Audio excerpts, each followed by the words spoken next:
नमस्कार। मध्य प्रदेश विधानसभा के बजट सत्र के दौरान लाडली बहना योजना को लेकर सदन में जमकर हंगामा देखने को मिला। कांग्रेस विधायक महेश परमार ने सरकार से योजना के नए पंजीयन को लेकर सवाल किए, जिस पर सरकार के जवाब से विपक्ष संतुष्ट नजर नहीं आया। इसके बाद कांग्रेस ने सदन में विरोध दर्ज कराया और सरकार पर वादा खिलाफी का आरोप लगाया। क्या है पूरा मामला, देखिए ये खास रिपोर्ट में। दरअसल मध्य प्रदेश की महत्वाकांक्षी लाडली बहना योजना, जिसे तत्कालीन मुख्यमंत्री शिवराज सिंह चौहान ने साल 2023 में शुरू किया था, अब एक बार फिर राजनीतिक बहस का केंद्र बन गई है।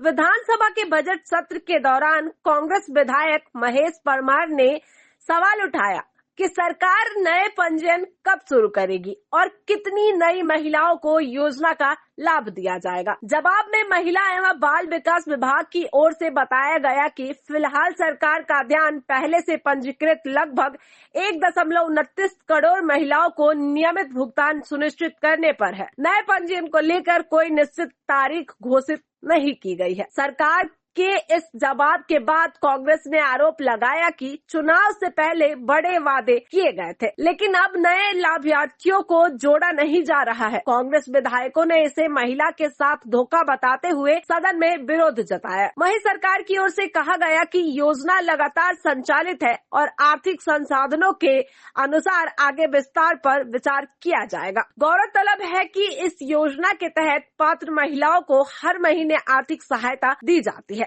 जिसे चरणबद्ध तरीके से बढ़ाने की भी घोषणा की गई थी। अब देखना होगा कि सरकार नए पंजीयन को लेकर कब फैसला लेती है और क्या विपक्ष का दबाव इस पर कोई असर डाल पाता है या नहीं। प्रदेश में सत्ता विरोधी लहर थी। तात्कालिक मुख्यमंत्री शिवराज सिंह चौहान ने एक नई स्कीम लेकर आए, लाडली बहन योजना। उस लाडली बहन योजना के माध्यम से बहनों को वादा किया था 3000 रुपए देंगे। झूठा आश्वासन देकर सत्ता विरोधी लहर खत्म करके मध्य प्रदेश में भाजपा ने सरकार बनाई। मेरा प्रश्न क्रमांक था 1782। मैंने पूछा था कि लाडली बहनों के 3000 रुपए कब हो गए, तो सरकार जवाब नहीं दे पाई। मैंने कहा कि इन 3 सालों में जो पोर्टल बंद है, नई लाडली बहन हर साल 8 लाख लाडली बहनें मध्य प्रदेश में बढ़ रही है। तो मैंने कहा कि उन नई बहनों के नाम कब जुड़ेंगे। सरकार का इसमें कोई आश्वासन नहीं दिया, इसमें कोई योजना नहीं। मेरा प्रश्न था कि जो 60 वर्ष की आयु से बाहर हो रहे उन नाम बुजुर्ग माता बहनों के लाडली बहनों को नाम काट दिए गए।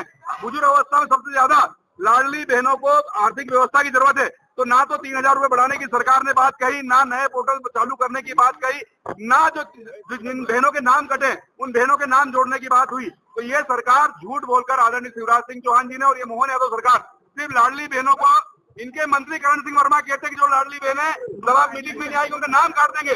विजय साजी रतलाम में कहते हैं कि इनका अगर ये लाडली बहनें सरकारी कार्यक्रमों में नहीं आएगी, मुख्यमंत्री की सभा में नहीं आएगी, तो नाम काटते जाएंगे। मैं लाडली बहनों से कहना चाहता हूँ आपके माध्यम से, क्या बहनें सिर्फ वोट लेने के लिए आज ये मध्य प्रदेश की आधी आबादी बहनों के साथ धोखा कर रहे हैं? इस बात का हम विरोध कर रहे हैं। हमारे आदरणीय सभी साथी यहाँ पर उपस्थित है।